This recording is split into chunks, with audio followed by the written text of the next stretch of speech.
ॐ भूर्भुवः स्वः तत्सवितुर्वरेण्यं भर्गो देवस्य धीमहि धियो यो नः प्रचोदयात् ॐ शान्ति शान्ति शान्तिः. Namaskar my dear friends, this is video number 3 on human brain. This video starts with the Pandora's box.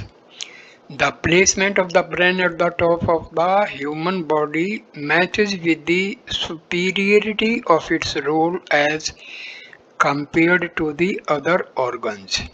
It sits at the head of the body as if Lord Shiva divine glory is present on the sacred Kailash peak of the Himalayas. The strong foot of the skull protects it from pollution, harmful radiation, effects of weather fluctuations, and also prevents it from being hurt due to external stroke or heat. Further, the outer walls of this foot are also in contact with the external environment so as to allow important cosmic signals to reach the brain. This organization is most suitable for the healthy functioning of the brain as well as the body. An infant's brain weighs only about 12 ounces. In a grown-up youth, it becomes about 3 pounds. Its functional capabilities increase at exponential rates as compared to the growth of its size and weight during this period. With the help of microfilms, we can store huge volumes of books in a tiny pocket. A healthy and normally developed human brain can store the amount of knowledge which, if printed, would require billions of huge volumes of books. Moreover, nature has endowed it with the potential to even double this capacity as and when required. If one half of the brain is damaged or hurt due to some accident or similar causes, the remaining half fulfills the task of both. We normally have two hands, two legs, two eyes, two ears, two lungs, two kidneys, etc. If one of these is lost, the normal functions of the body continue without much trouble because the other member of the pair can compensate to a large extent for the lost or failed one. The brain does so despite being a single organ. It continues to perform its essential duties efficiently even if half a portion becomes useless. During the Second World War, about 62 soldiers had to undergo major surgical operations in which half a portion of the brain was removed because of concussion.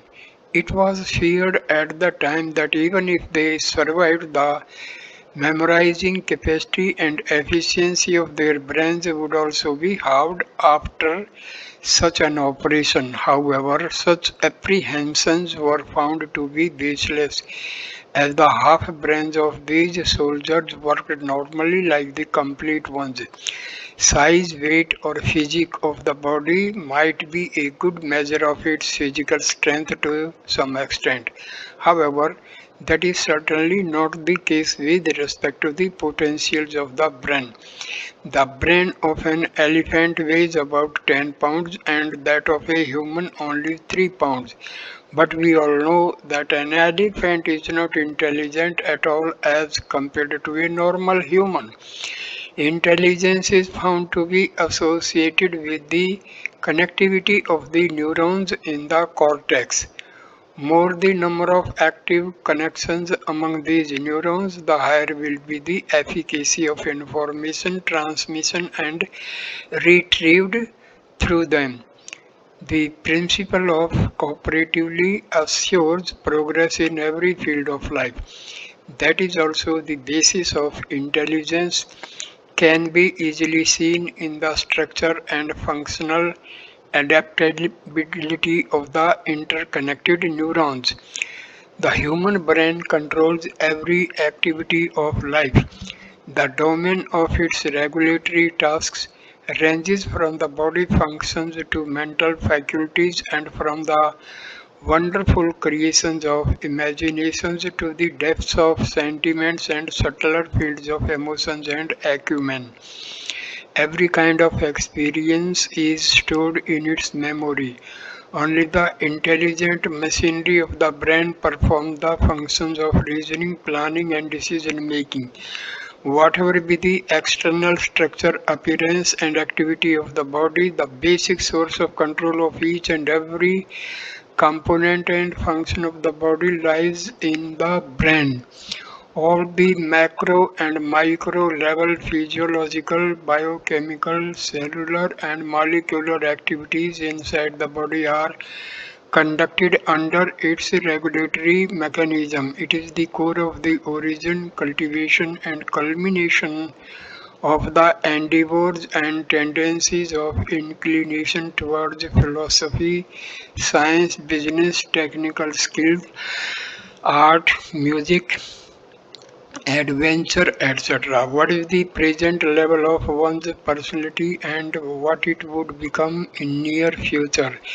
This can be deciphered by the elucidation of his her mentality and emotional propriety. The amount of material substances in brain is very less, but its structural complexity, flexibility, storage capacity, and functional adaptability are marvelous. Its efficiency in retrieving any piece of information from the hidden stock of its memory almost instantaneously, and its parallel processing at ultra-fast speed make it a supreme computer. These, together with the unbound intelligence of the human brain, challenge that none of the advanced information systems, supercomputers, or other man-made artificially intelligent machines could ever match the functioning of a human brain in toto. Man-made devices perform only the particular task for which they are fabricated. Their power and efficiency depend upon their design. Such is not the case with the natural instruments like the human body and brain. The brain automatically controls its own development and can expand its capacities, potentials, activities, and efficiency beyond any limit. It begins to grow on its own since the time of birth of the fetus and continues to perfect its development till the time of death, along with performing its duties towards the other organs without any pause. In this respect, it may be likened to a teacher who, besides teaching regularly in the school, also continues his own studies and gradually passes higher grades of examination to expand his own scholarly talents. Recent developments in neurosciences have revealed many features of the structure and functions of the human brain. The facts known till date are so startling that this organ appears to be superior than the collective accomplishments of the most advanced technologies. What remains to be known about it could be more astonishing. Many layers of this majestic Pandora's box still remain closed. As stated earlier, in normal case, a large number of neuronal connections remain inactivated throughout the life of a human being unless some extra efforts are made. For instance, by yoga practices and other experiments of spirituality to stimulate them. Rousing of these latent centers of consciousness can bestow supernatural faculties. Then an ordinary human can enhance his physical power to compete with that of his giant and develop divine talents and potentials at the mental, intellectual, and spiritual levels too. Regular physical exercises and massaging etc. are practiced in order to energize the functional centers which maintain physical health. The metabolic activities are maintained by eating pure, nutritious, and digestive food in balanced quantities. Such practices ensure happy and healthy survival of the body in normal cases. However, extra care is essential for the refinement of mental capabilities and talents.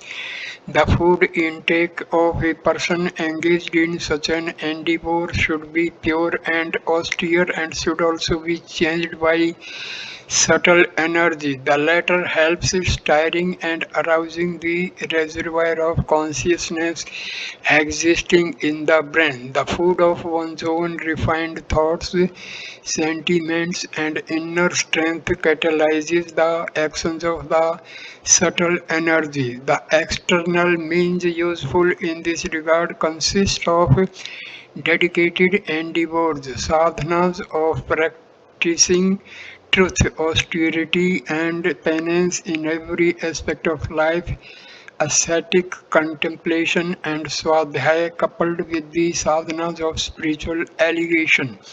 Meditation dhyan is the simplest kind of sadhana which sublimates the flow of subtle energy in the brain. Focusing of sun rays on a convex lens results in generation of thermal energy and ignition. Channelizing of steam in a single direction triggers motion of a steam engine. Targeted attack of cannon gives rise to an explosion. These examples demonstrate the power of concentration.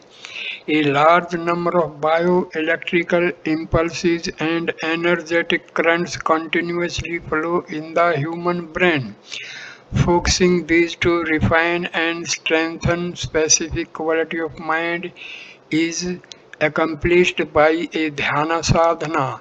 This also results in rousing the willpower and mental strength along with the sharpening of the intellect. The inner strength of the mind is more important than the might physical power of the body. The power of wealth and external resources or the impact of education and talent etc.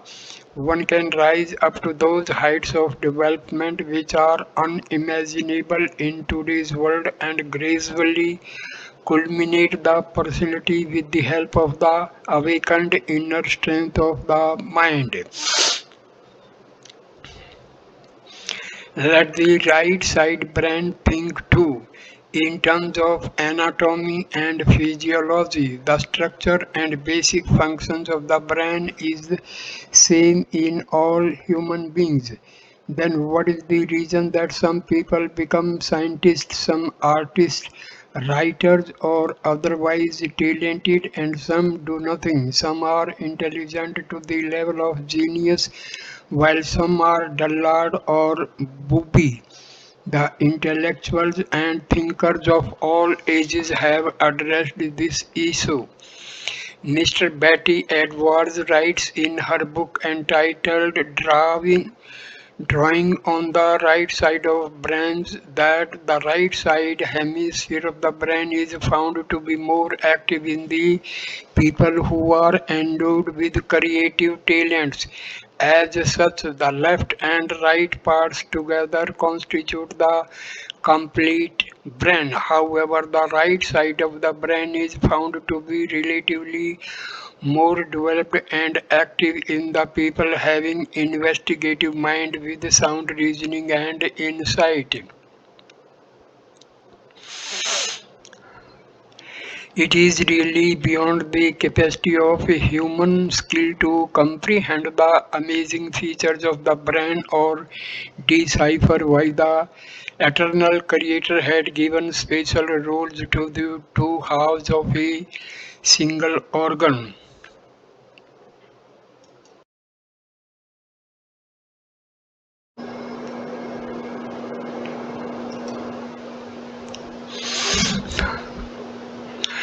The brain material, which looks like a jelly brown substance made up of thousand billions neurons, is the main power generator in the factory of body.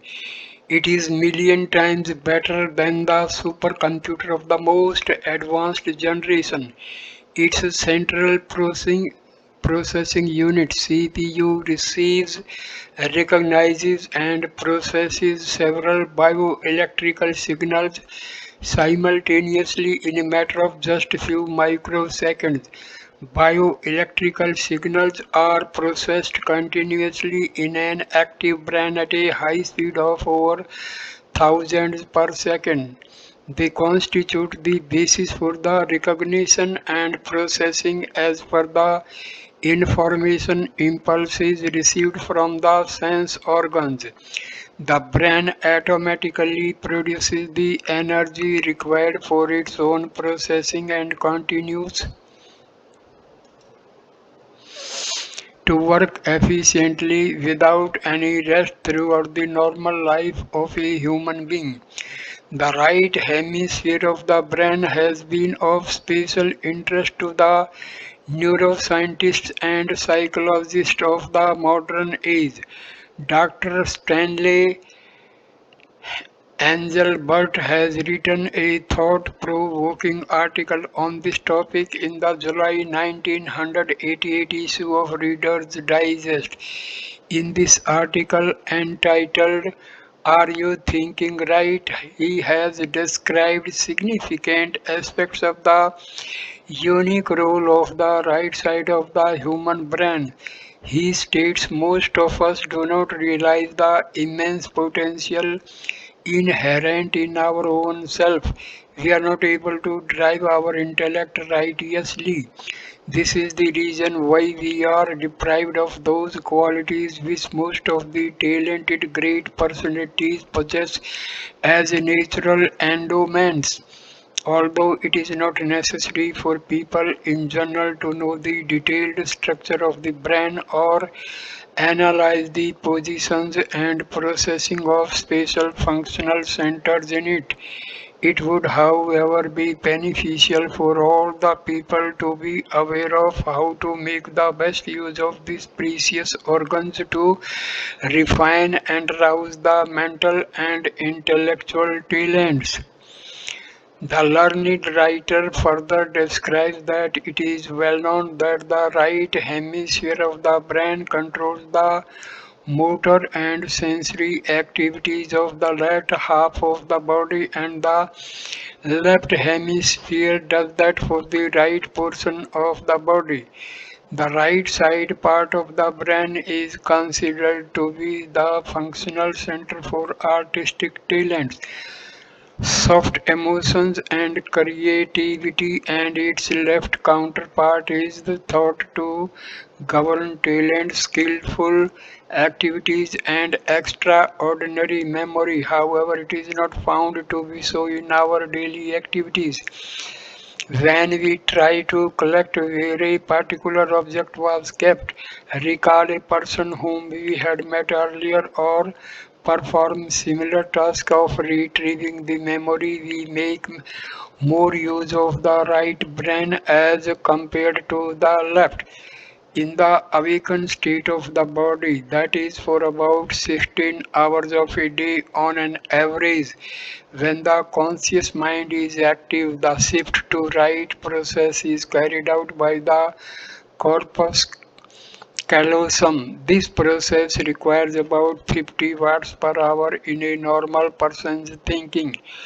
Nobel laureate Dr. Roger Sperry and his associates at the California Institute of Technology had analyzed the activities of epileptic patients before and after the brain surgery. It was found that the coordination or separation of the dual activities of the two halves of the brain change pattern of the electrical sparks impulses in it.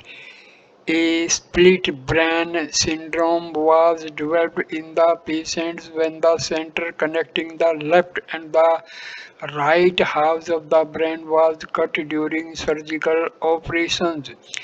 Characteristics of dual personalities were then observed in the subject's patients.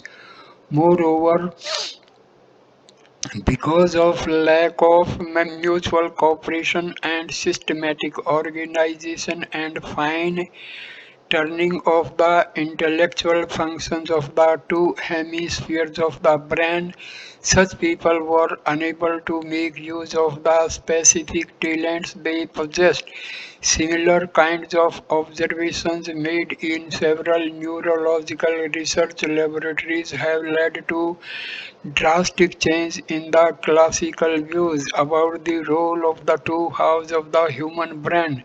Better understanding of the brain functions has raised hopes for creative use of neurosurgical operations.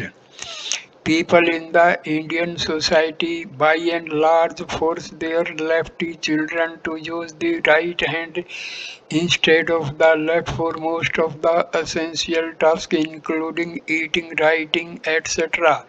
This conviction also exists in the Western society. The conventional views about righteousness of the right hand are rather misleading. In fact, the right side brain of a person who naturally uses the left hand for every activity, be that holding a pen while writing or gripping a cricket bat or tennis racket while playing, etc., is more active than that in those who normally use the right hand. Forcing a lefty child to use the right hand triggers the harmful processing of shift to the left in his brain. This disturbs the harmony between the two parts of his brain and suppresses proper mental development of the child. As a result, such children often suffer from indecisiveness, mental complexes, and psychological abnormalities. Development of dual personality is a common phenomenon in such cases, according to Dr. Judy Helms of Connecticut. The right brain's major role is converted into a minor one because of a forced transformation of the lefty persons into normal by social convention ones. This should be avoided by generating social awareness about the importance of using the right brain. Professor Albert Einstein, renowned genius of the 20th century science, used to say that it is very much in our hand to train and elevate the creative potential of our brain. In his views, we should try to create by mental concentration a three-dimensional image and or detailed planning of what we intend to do. This ability is naturally gifted to every human being, and the right brain performs the tasks of planning and decision making. If before starting an important task we plan and thoroughly study the pros and cons, ifs and buts associated with it and register the image of the related thoughts in the right side brain, then the task would certainly be completed as per our expectations. He used to mention that he had developed a refined and made best use of his brain by such experiments on creative use of the two halves of the brain. In his book The Act of Creation, Arthur Coilster states that the thoughts which are torturing or disturbing the mind or which are mutually conflicting and perplexing and destabilizing internal peace should be expelled from the mind for a few seconds. After a while, thinking should be focused at the right side of the brain. The tumultuous thoughts would be systematically processed there and appear in the mind in a clearer and harmonized form. Calm thinking and thorough analysis of the related topic or problem would be easily possible in this state of mind. Such a conditioning of the mind could be practiced anytime while relaxing, scrolling, or meditating. Many psychologists and psychiatrists also opine that people can be trained to use their right side brains and thus develop the faculties of balanced thinking and sound reasoning. The Oriental philosophy and ancient science of human mind also emphasize that a human being is a controller of his own development.